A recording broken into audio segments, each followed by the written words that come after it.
Nós lemos aqui Êxodo capítulo 3, versículo 7, mas eu quero dizer para vocês, nós temos rotina todos os dias. E a rotina do dia a dia, ela vai nos consumindo. Ela vai nos levando a viver uma vida que às vezes nós amanhecemos com esperança, com expectativa, com projeto de futuro. Às vezes nós caímos na mesmice do dia a dia, daquela vida, achando que a vida é aquilo lá mesmo. Às vezes nós caímos no conformismo. Tem dia que a gente levanta inconformado. Não, vou dar um jeito da minha vida, que eu não quero isso, tem que melhorar. Mas às vezes a gente está tranquilo demais porque está tudo bem. Mas a vida é isso. E a vida vai gerando essa rotina e essa oscilação. E a vida vai se tornando comum para cada um de nós. Como era comum para Moisés. Moisés tinha uma vida dessa forma. Moisés, ele foi criado no Egito, porque quando bebê, pelo decreto de Faraó, que toda criança, a partir dos 2 anos de idade, até os 2 anos de idade, deveriam ser morta, né? Por causa de uma profecia que haveria sobre o Egito. E o Egito, agora, o Faraó decreta a morte das crianças. Isso é uma analogia, um apontamento para aquilo que era o contexto de Cristo no Novo Testamento. Mas aí, Joquebede pega seu filho, Moisés, na verdade nem tinha nome, coloca num cesto, né, de junco e desce ali o Nilo. Agora a filha de Faraó pega aquele cesto, toma a criança e dá o nome de Moisés, retirado das águas. Bom, Moisés é criado no Egito, passa a ter uma vida comum, com dias de expectativa, com dias de esperança, com dias de incerteza, com dias de tranquilidade, mas com dias de muito agito. Era um camarada que foi criado como um príncipe no meio do Egito. Era um camarada que tinha de tudo, mas ele era um bastardo, não poderia assumir o trono do Faraó. Mas era alguém que era considerado um empreendedor, um homem que foi ensinado a ler, foi ensinado a escrever, sendo que o Evangelho, a Bíblia, os textos bíblicos ainda, não tinha ninguém que escrevesse os textos bíblicos. Ele era só narrado. E Deus começa ali a projetar alguém que seria o primeiro escritor da Bíblia, que agora traria para a escrita tudo aquilo que era narrado de geração em geração, desde Gênesis até o momento que Moisés aprende a ler e a escrever no Egito. Mas até então, Moisés não sabia nem mesmo quem ele era. Não conhecia, não tinha conhecimento da sua identidade. E aí chega um ponto quando ele vê a injustiça dos egípcios, vê um homem agora açoitar um hebreu, e ele mata o egípcio, descobre que ele é hebreu, que ele é filho de Joquebede, e agora é expulso do Egito. Interessante, quando um homem no Egito mata alguém no egípcio, ele é morto no Egito. Mas Moisés não. Moisés recebeu do Egito o pior castigo. E o pior castigo para o egípcio não era a morte. O pior castigo para o egípcio era ser pastor de ovelhas ou estar andando vagante pelo deserto. E Moisés vai pelo deserto e ele viveu 40 anos no Egito, mas agora ele vai pelo deserto e durante 40 dias ele chega até o poço onde seria o seu futuro sogro, Jetro. E ali no poço, ele conhece a sua futura esposa Zípora, as suas irmãs, as defende e agora é acolhido na casa de Jetro. Casa com Zípora, constrói ali uma família e durante 40 anos permanece ali naquela região, sendo pastor de ovelhas. 40 anos como príncipe, 40 anos como pastor de ovelhas. 40 anos como príncipe, ele sempre teve o seu dia comum, levantando, se banhando nas boas águas do Egito, comendo da boa comida do Egito, sendo tratado como um príncipe. Mas num belo dia, Moisés se vê agora um miserável, um assassino, um homicida, e é expulso daquele lugar. E agora 40 anos no deserto, pastoreando ovelhas, as ovelhas do seu sogro Jetro, cuidando delas, sendo pastor de ovelhas, agora vive também o seu dia comum, o seu dia tranquilo, onde ele vai lá proteger as ovelhas dos lobos, onde ele vai vigiar se as ovelhas estão indo para um desfiladeiro, vigiar se a ovelha rebelde vai fugir do rebanho, se tem pasto, se esse pasto é saudável, se a ovelha não vai comer nenhuma erva daninha que vai prejudicá-la ou vai matá-la. Mas naquele dia comum, da tarefa diária, Moisés estava ali tranquilo, mais um dia de trabalho. Mas de repente, quando ele olha para o monte, ele vê uma sarça, e essa sarça pegava fogo, e o fogo não consumia a sarça. E ele olhava para aquilo, e aquilo não era o comum do dia dele, não era comum. Um homem que viveu o incomum quando assassinou um egípcio, agora vê o incomum quando vê o resplandecer do fogo de Deus numa sarça que arde na montanha, a qual ele nunca tinha visto. Aí Moisés se aproxima para ver aquela situação. Moisés, ele tinha uma inconformidade no seu coração, mas ele se sentia impotente diante da realidade que trazia inconformidade no seu coração, que era a realidade do seu povo hebreu que estava no Egito. Ele estava perturbado, inconformado, mas ele não podia fazer nada, nem sabia o que fazer. Mas mal ele sabia que no dia comum ele viria uma sarça ardente, e no meio daquela sarça, quando ele se aproxima, saiu uma voz dizendo: Moisés, tira a sandália dos pés, porque a terra é santa. E Moisés teve um encontro com o Senhor.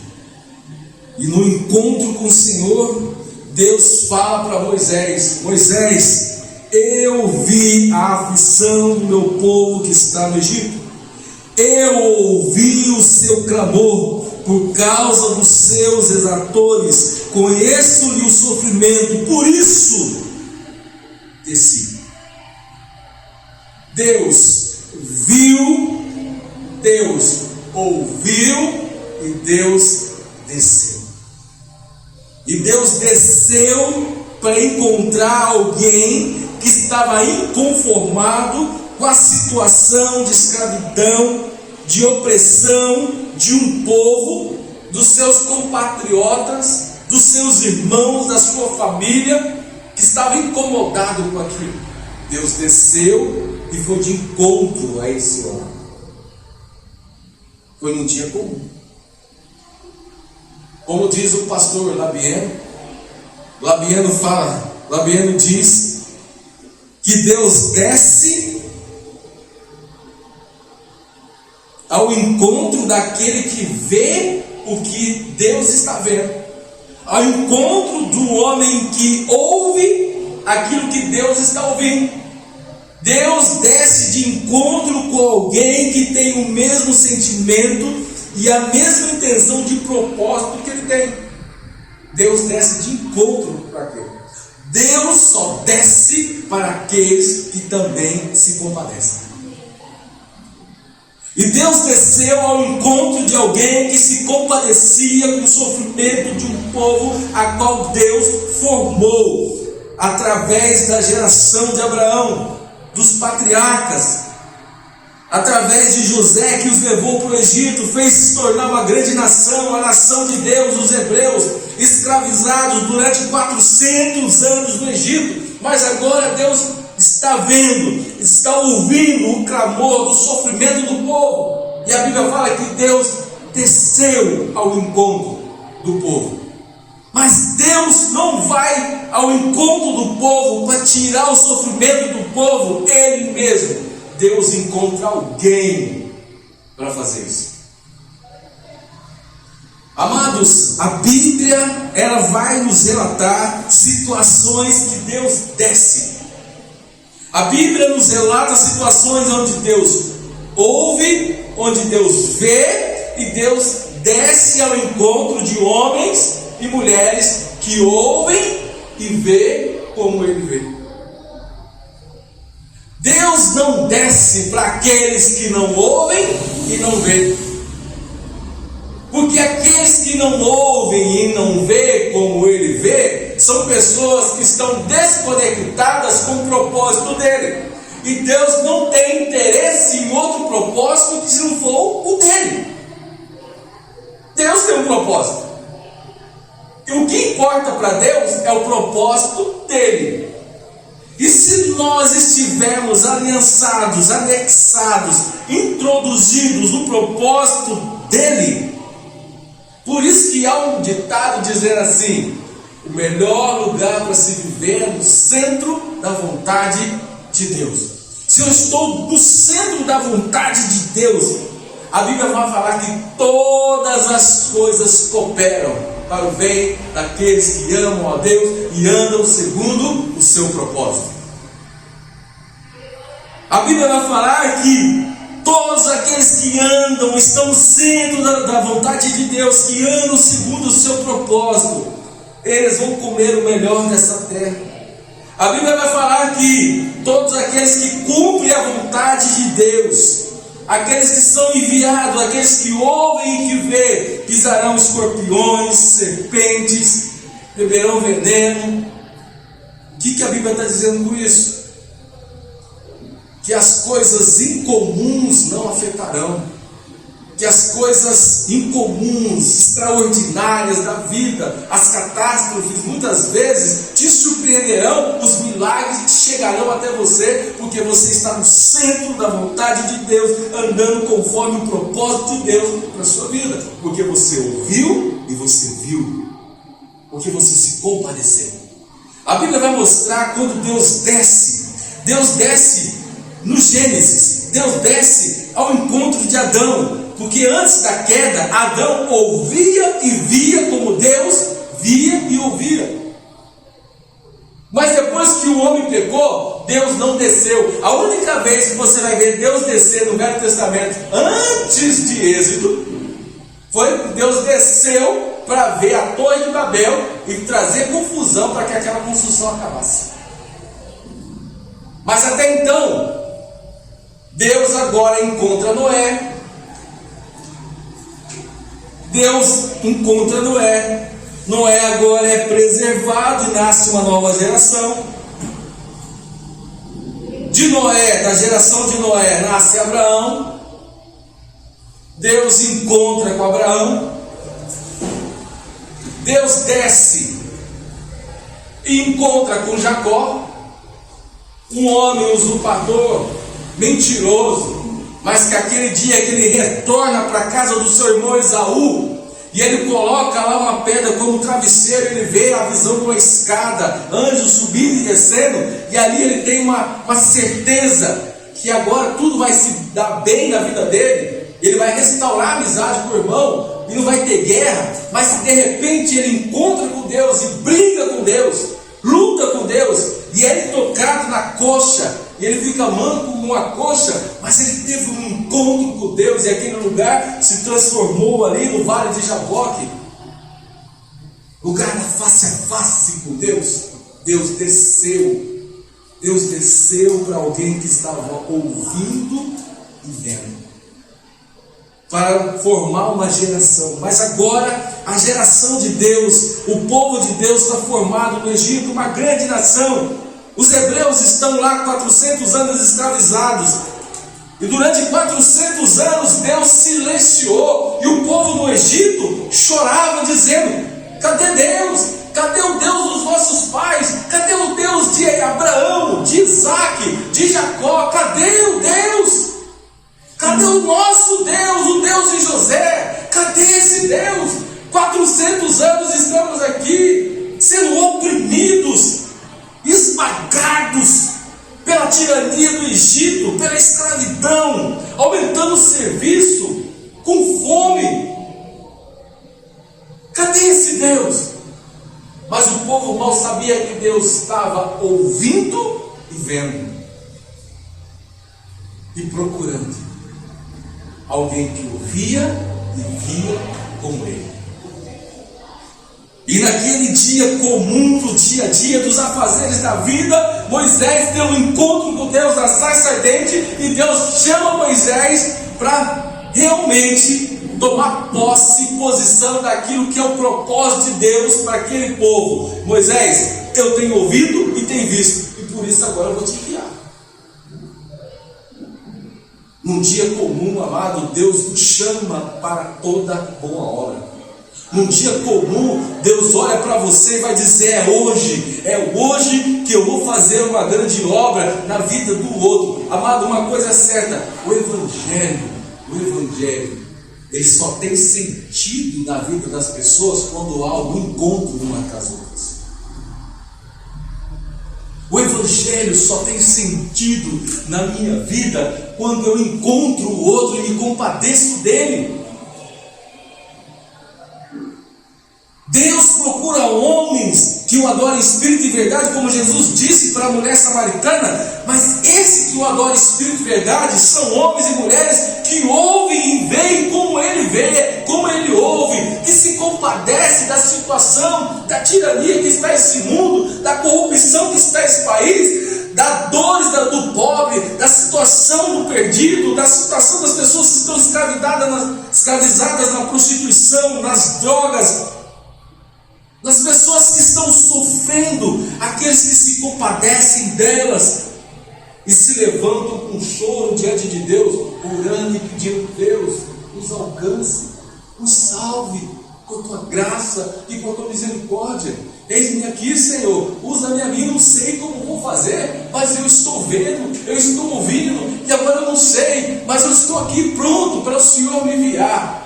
E eu quero dizer para você que num dia comum da sua vida, a sarça ardente vai brilhar e você vai encontrar com Deus, e Deus vai falar assim: vem cá, eu tenho um plano, eu tenho um propósito, eu tenho estratégia, e você vai por esse caminho, e você vai fazer, e você vai ver coisas grandes, como diz Jeremias: clama a mim, que responder-te-ei, coisas grandes e ocultas que não sabem. Mas é no dia comum. Amados, essa mesma coisa Deus fez 400 anos de silêncio, no período interbíblico, depois que o povo voltou do exílio babilônico. Ficou 400 anos da preparação da vinda de Jesus, mas Deus desceu na terra, na figura do Cristo. Deus desceu na terra, no meio de nós, em forma de um homem. O Verbo se fez carne, o Verbo era Deus, o Verbo estava com Deus, e Ele andou no meio de nós, cheio de graça e de verdade. Deus ouviu, viu e desceu. Essa noite eu queria falar sobre isso ao nosso coração. Essa madrugada eu fui trabalhar. Essa madrugada eu estava muito longe de serviço, eu não tinha planos de trabalhar na madrugada, mas aconteceu de eu fazer algumas corridas para ajudar uns irmãos em relação a luto, hospital e tudo. E aí foi acontecendo que tinha uma festa na cidade, sem motorista. Nós fizemos um mutirão de 4 motoristas para atender a cidade, juntamente com os táxis. Foi viagem até de manhã. Agora, eu nunca tinha parado a madrugada em Querência. E aí eu ouvi. Situação. Que situação. Fiquei até 4 horas da manhã, das 2 horas até 4 horas da manhã, lá no posto Rodo, de frente para a Dex, vendo uma festa, um baile funk que estava acontecendo. Eu via jovens saindo bêbados, drogados, prostitutas, homens e mulheres. Eu fiquei olhando para aquilo e eu falava assim: Deus, são ovelhas sem pastor, são o teu rebanho. Deus, alcance esses jovens. E quando foi 5 horas da manhã, eu querendo dormir, chamando corrida, a gente podendo liberar todo mundo. Quando eu achei que eu estava levando todo mundo para casa, nós levamos para casa todo mundo que tinha pai e mãe que pegavam, o pé. Mas de repente ficou a multidão que levamos a um parque de exposição para um tal de luau. Quando eu cheguei nesse luau, eu falei, eu vou desligar o aplicativo e vou para casa, porque para mim já deu. Eu fiquei escandalizado. Mas muita gente mesmo. Mas eu, nem na minha época quando eu era do mundo, eu tinha visto isso. Uma perdição, uma perversidade, uma imoralidade. E eu olhei para aquilo, e naquele mesmo tempo que eu fiquei escandalizado, eu virei o carro, voltando para casa, vou pegar uma rodoviária ali, vou voltar para minha casa, para Bela Vista. Deus me incomodou, eu parei o carro. Me incomodou para olhar para trás, orar e declarar que aquele povo é do Senhor Jesus. Amém. E aí, na hora que eu comecei a orar e olhar para aquele povo, veio no meu coração dizendo assim: tem muito serviço. Tem muito serviço. Tem muito serviço aqui. O que está faltando é aqueles que ouvem e que vêm. Porque a partir do momento que Deus encontrar nessa cidade aqueles que ouvem e que vêm, Deus desce. E a Bíblia fala que quando Deus desce, os grilhões caem, as algemas se partem e as cadeias são quebradas. E o poder das trevas não vai poder escravizar homens e mulheres que estão escravizados nessa cidade. Mas Deus procura aqueles que ouvem e aqueles que veem. Porque aqueles que ouvem e que veem são homens e mulheres que estão no centro da sua vontade, conforme o seu propósito. Então, como, meu irmão, eu posso fazer algo para poder tirar essas pessoas da escravidão?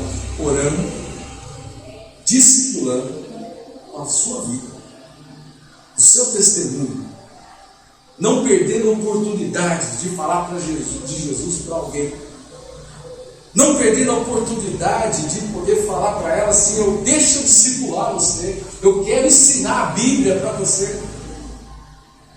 Na nossa época de mocidade, nós tínhamos o desejo de ensinar a Bíblia, porque nós queríamos compartilhar aquilo que nós aprendíamos na escola dominical, na classe da mocidade da escola dominical. Nós tínhamos uma disputa entre os jovens da mocidade, que nós ficávamos assim: quanto você está discipulando? Eu nenhum. Então você é fraco, rapaz. Eu estou com 3, discipulando 3. Eu estou na terça, na quarta e outra quinta. Falei: rapaz, você está fera, hein? Aí eu ficava doido. Irmão, você quer um discipulado? Você quer um discipulado? Irmão, eu quero discipular você. Eu quero ensinar a Bíblia para você. Rapaz, e aquela vontade de ensinar a Bíblia? Hoje a gente não ensina a Bíblia.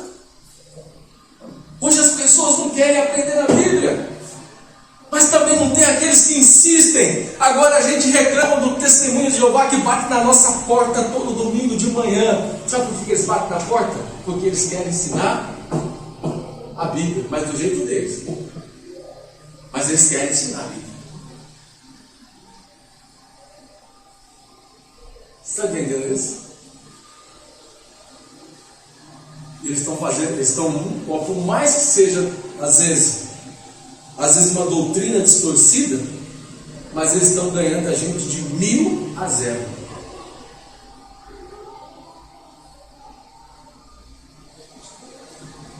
E aí eu aprendi a olhar com carinho um camarada que bate na minha porta e entrega um panfleto.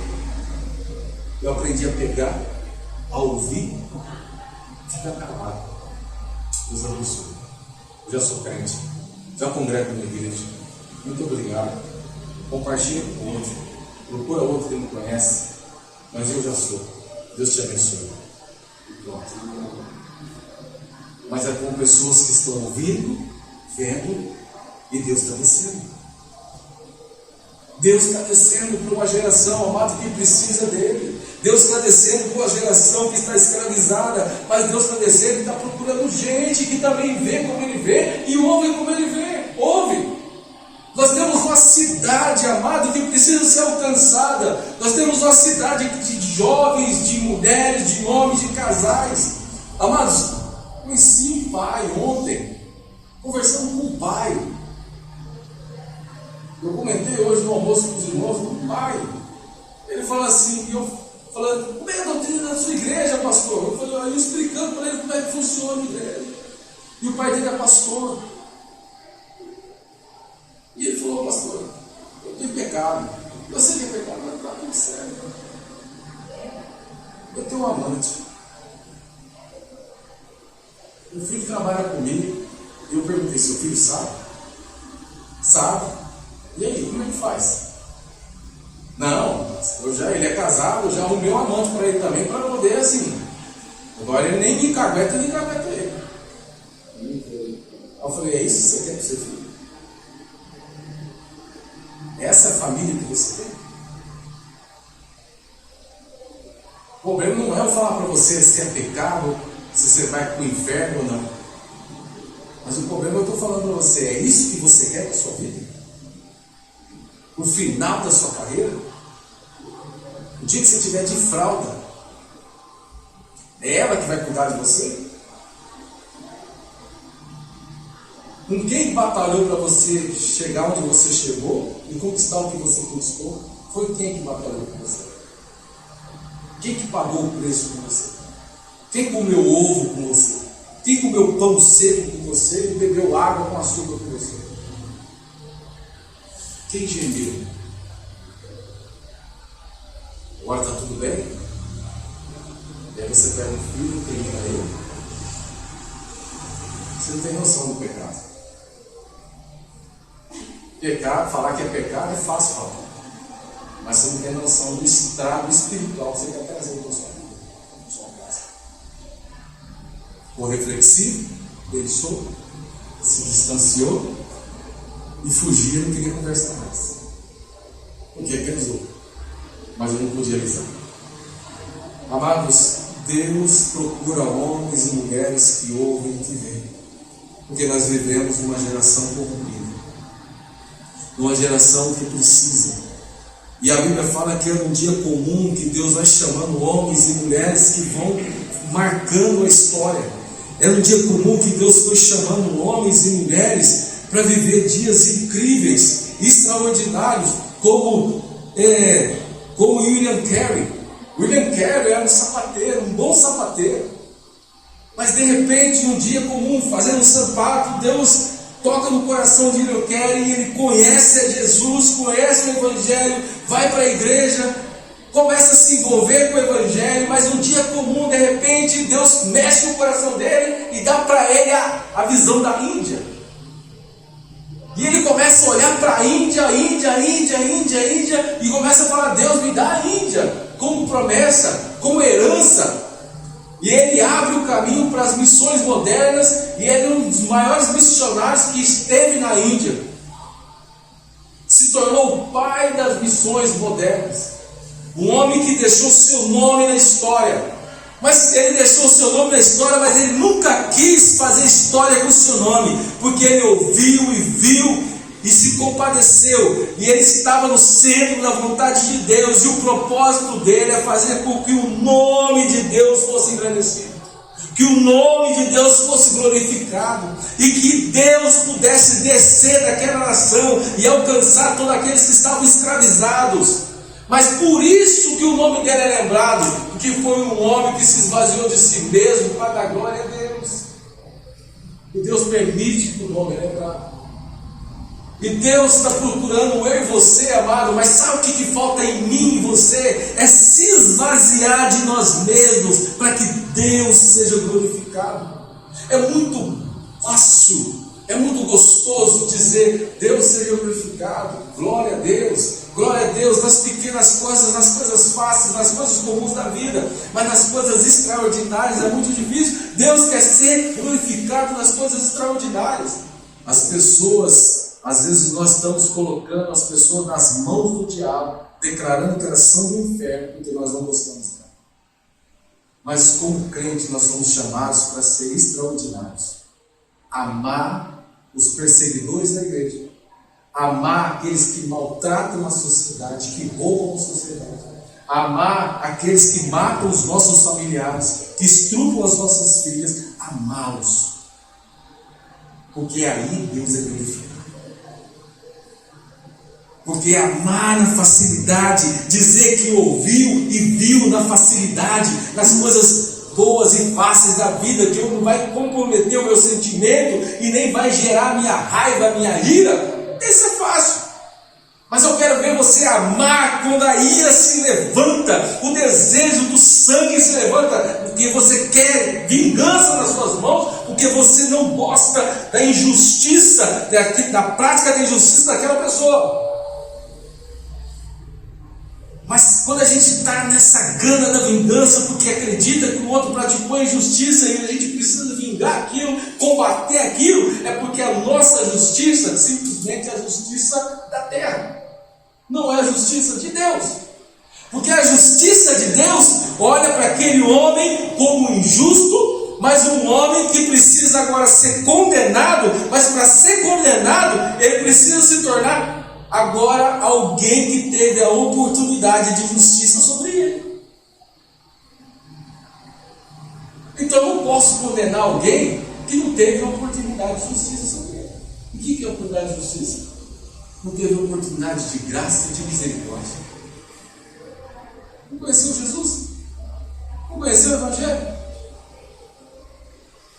Se eu prego, eu ouvi e prego. Prego para o bandido, prego para o Lula, prego para o fulano de tal, prego para o marxista, prego lá para o comunista, prego para essas pessoas, prego. Jesus veio para você também, meu irmão. Jesus veio para você também. No meio de vocês tem eleito, então abre o seu coração para o Evangelho. Mas se você atentar para a palavra de Deus hoje, com sua boca confessar que Jesus Cristo é o Senhor, e seu coração se arrepender diante dele, amados, há justiça sobre você, e o sangue é derramado sobre você. Agora você deixa de ser culpado para ser justificado pelo sangue de Jesus, e agora não há mais culpa em você. Vem para cá. Sai daí desse time, vem para cá para o time de cá, senta do meu lado, porque agora você é irmão. Você está na mesma mesa, comendo do mesmo pão, bebendo do mesmo cálice. Sabe por quê? Porque alguém ouviu e viu você e se compadeceu de você. E Deus desceu ao seu encontro. Mas Deus não está descendo ao encontro das pessoas porque nós estamos selecionando as pessoas. Nós queremos selecionar as pessoas para que as pessoas não encontrem a Deus. Irmão, não interessa quem seja, pode ser quem for, o nosso coração tem que estar ardendo para que ela encontre Jesus. Porque se ela encontrar Jesus, a glória não é sua, mas a glória é de Deus. E o seu nome é lembrado pelo Senhor como alguém que se esvaziou de si mesmo, da sua vontade, da sua ira, da sua raiva, da sua sede de vingança, do seu homem sanguinário, mas se esvaziou de si mesmo e foi ao encontro do outro, porque você ouviu, você viu, e no dia comum o Senhor te perturbou e você foi lá mover o extraordinário, amando, perdoando, abençoando, pregando, discipulando, evangelizando, para que Deus pudesse descer ao encontro dele, quebrantar o coração dele. E o ganhar e sentar colocando o banco ali e falar assim. E aí de repente você vê um camarada desse sentado no banco, Deus levanta ele e fala assim: eis que te faço hoje profeta entre as nações. O seu nome vai ser grande entre as nações. E você vai ser conhecido entre as nações. E você fica pensando assim: mas como, Deus? Você não conhece a história dele aí, não? E o Salmo 139 vai falar assim: que Deus tudo vê, som do nosso coração. Não há abismo, não há inferno, nem céu que vai nos esconder de Deus. Então Deus sabe quem nós somos. Deus sabe quem é aqueles que Ele quer usar. E Deus vai fazer um extraordinário para você. Deus usa as coisas loucas desse mundo para confundir as sábias. Mas essas loucas são alcançadas por aqueles que ouvem e que veem. E Deus tem dado o privilégio para mim e para você para fazer esse trabalho. De ser aqueles que ouvem e que veem, para que Deus desça ao encontro dessas pessoas. Deus não faz sozinho. Deus nos dá o privilégio de fazer com Ele. Sabe o que acontece? Que às vezes a gente, como crente, senta no banco da igreja e acredita que se a gente buscar, a gente vai buscando, adorando a Deus, está muito confortável e a gente vai fazendo isso até a vida de Jesus. Mas só que quando Jesus vir, a Bíblia vai falar aqui que você, diz Apocalipse, guarde tudo que tens para que ninguém roube a tua coroa. Mas quando você vai apresentar para Jesus, o que você vai apresentar? Quais as tuas obras? Quais as tuas obras? Qual o galardão que você vai ganhar? Qual a sua prontidão, a sua obediência para aquilo que é o chamado de Deus? Deus chamou você no meio da sarça. Ah, Deus, eu não vou porque eu sou duro na palavra, eu não sei falar. Ah, Deus, eu não vou porque eu sou homem de lábios impuros. Não. Eis-me aqui, Senhor. Usa-me a mim, como diz Samuel. Eis-me aqui, Senhor. Usa-me a mim. Aí Deus fala, então beleza. Aí você fala assim, mas por que mesmo? Eu não sei não, mas por que mesmo? Você ainda não, eu vou dar um jeitinho, você vai saber. No meio do caminho eu te explico. Aí sai no meio da tua parentela, vai para a terra que eu vou te mostrar. E vem o Vale do Araguaia, chega aqui perto do bico do Xingu. Aí chega aqui, aí de repente começa a trabalhar. Aí você pergunta para ela assim, irmã, tem agenda? Você fala, não tenho. Eu estou agendada para o ano inteiro. Graças a Deus. Você entendeu? Então, Deus está sendo o quê? Glorificado. Quando a gente faz aquilo que a gente faz com amor, buscando o extraordinário. Amados, quando a gente fala do incomum, do extraordinário, não é você sair do que você faz, ir para a praça pública, pegar um microfone e falar, gritar com a Bíblia na mão. Não é isso. Mas é você, aonde você está, não precisar pegar uma Bíblia na mão, mas você ser a Bíblia das pessoas que encontram com você. Amém? Amém? E Deus é glorificado. E Ele desce e vai ao encontro daquele que está à sua frente. Porque você está de frente com as pessoas, ouvindo e vendo, e se compadecendo. E Deus desce. Tem muito trabalho para a gente. Amém? Tem muito trabalho. Que o Senhor nos dê graça e nos dê vitória.